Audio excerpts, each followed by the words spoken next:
Hello everyone, good afternoon. कैसे हैं आप सब और आप सब की स्टडी कैसी चल रही है। आई होप आप सब की स्टडी बहुत अच्छी चल रही होगी और आप अपनी स्टडी कंसंट्रेशन और डेडिकेशन के साथ कर रहे होंगे।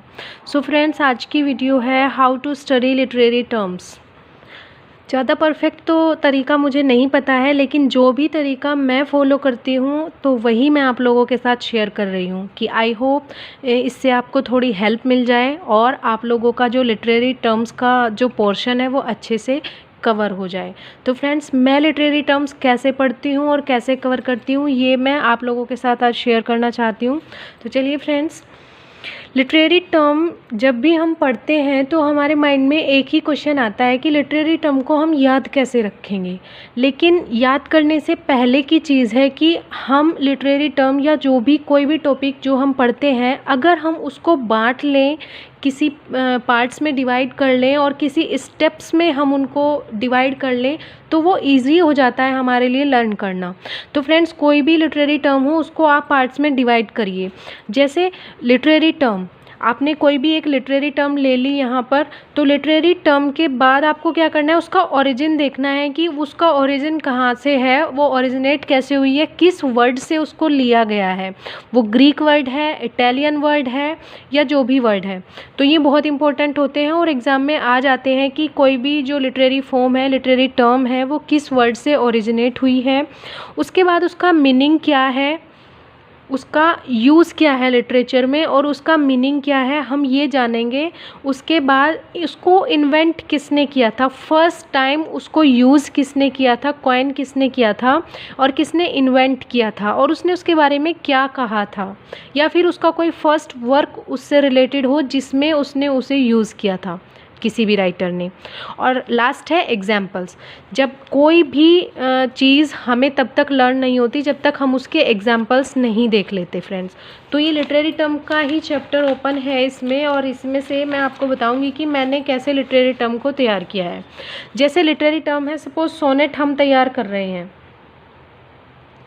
तो लिटरेरी टर्म मान लेते हैं कि सोनेट है। सोनेट का ओरिजिन क्या है और किस वर्ड से ये ओरिजिनेट हुआ है। तो सोनेट का जो ओरिजिन हुआ है वो सोनेटो से हुआ है,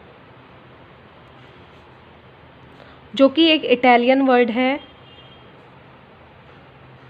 और जिसका मीनिंग है लिटिल साउंड और song.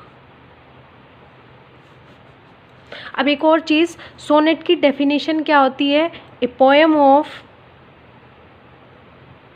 14 lines with particular rhyming scheme. इसकी एक पर्टिकुलर राइमिंग स्कीम होती है और हर एक टर्म्स में नहीं, इस टर्म्स में हम डिवाइड कर सकते हैं कि सोनेट के टाइप कितने हैं, किस टाइप की क्या क्वालिटी है। तो जो इसके जो इन्वेंटर हैं, इसके इन्वेंटर कौन हैं, सोनेट के इन्वेंटर हैं Thomas VAT and earl of सरे। ठीक है ना फ्रेंड्स, इसको इन्होंने इन्वेंट किया था। उसके बाद इसके एग्जाम्पल्स क्या क्या हैं, शेक्सपियर ने भी 154 सोनेट्स लिखे हैं।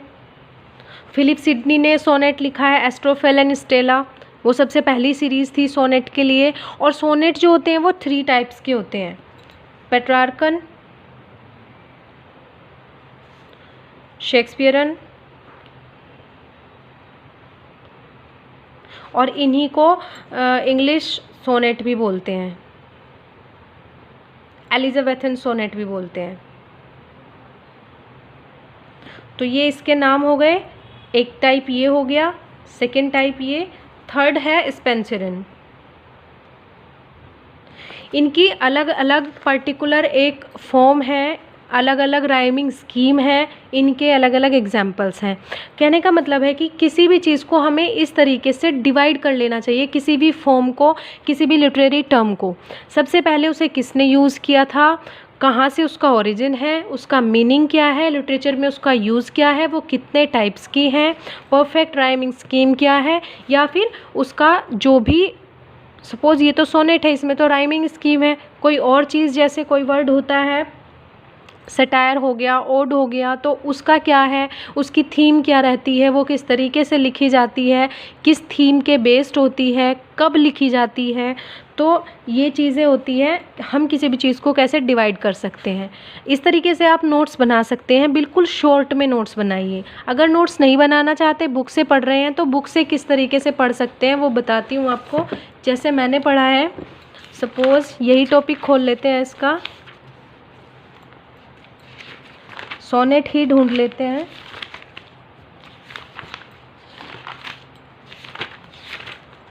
ये देखिए, ये सोनेट का टॉपिक है यहाँ पर, जो कि मैंने लिखा हुआ है, सॉरी हाईलाइट किया हुआ है।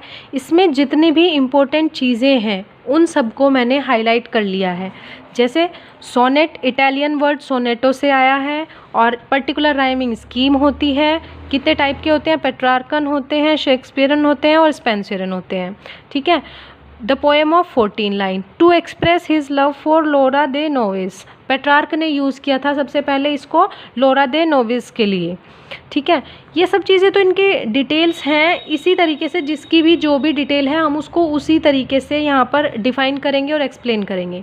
ठीक है ना फ्रेंड्स। इतना सारा हम लोगों को लिखने की ज़रूरत नहीं है, हमें शॉर्ट में नोट्स बनाना है। कोई भी जैसे फॉर्म है, कोई और जैसे फॉर्म हम देख लेते हैं, उसके तरीके से उसको भी इसी तरीके से पढ़ सकते हैं। जैसे ट्रेजेडी हो गया, ट्रेजेडी को कैसे पढ़ेंगे। Tragedy is a genre of drama which present a serious subject matter about human suffering.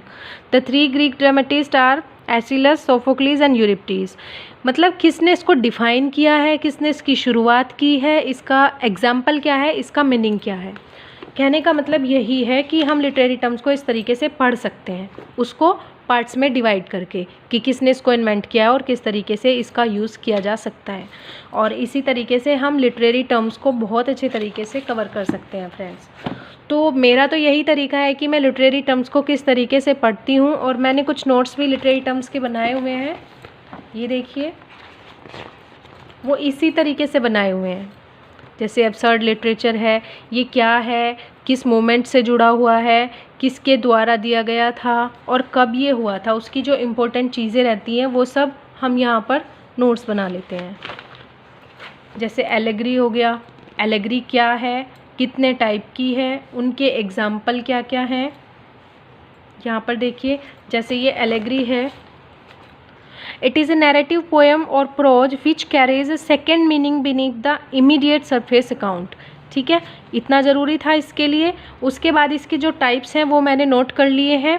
Historical and political allegory, और it represents historical characters and events. उसके एग्जाम्पल क्या क्या हैं, Faerie Queene, John Dryden's Absalom and Achitophel 1681 में जो आया था। The biblical king David represent Charles second of England. इसमें जो किंग डेविड थे वो चार्ल्स सेकेंड को रिप्रेजेंट करते हैं। तो ये हिस्ट्री से रिलेटेड हो गया, इसलिए ये हिस्टोरिकल एलेगरी में आता है।